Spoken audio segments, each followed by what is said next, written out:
नमस्ते प्रणाम। हम उत्तम शर्मा रहुआ देखतनी अंबिका रिकॉर्डिंग स्टूडियो कुचायकोट के माध्यम से वीडियो। आज बड़ी अच्छा लागल एगो गाना गा के। कौन गाना रहा जी? यार संगे हम कैले बनी, खुशबू जी संगे गौले बनी, बड़ी अच्छा लागल बा। खुशबू जी दो चार शब्द हमरा श्रोता लोग से। नमस्ते प्रणाम। हम गायिका खुशबू पांडे और श्रोता समाज के पैर छू के प्रणाम करतानी और उम्मीद करतानी कि आप सबके ये गाना बहुत अच्छा लगी। ऑर्केस्ट्रा में बजाए लोगिन और जहाँ भी दिल करी बजा के झूमम लोगिन, नाचम लोगिन। चैनल के सब्सक्राइब नहीं कर ले तो चैनल के सब्सक्राइब कर लेम लोगिन। ज़्यादा समय ना ले बाज जातनी केबिन में और गा के सीधा रहो लोगिन तक पहुँचा।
पहिले सही यार के रही कोई ओकर संग साथे हो दिलपी चालू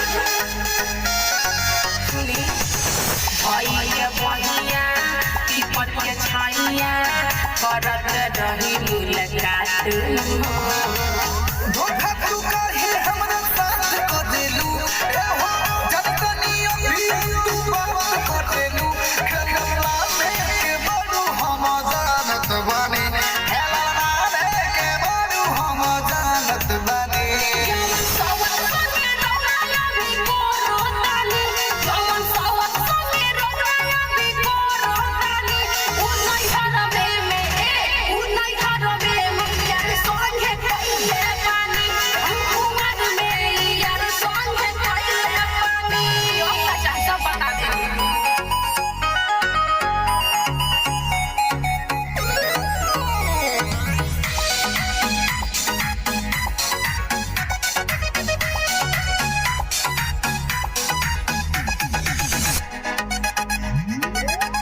सब छोड़ी उजली मोड़ी ऐसे हमारा के डांटी जी मन लगी तलाक तोरा से तलाक बुझले सबका से होला गलती कुमार में करी सिनेमा से साटी जी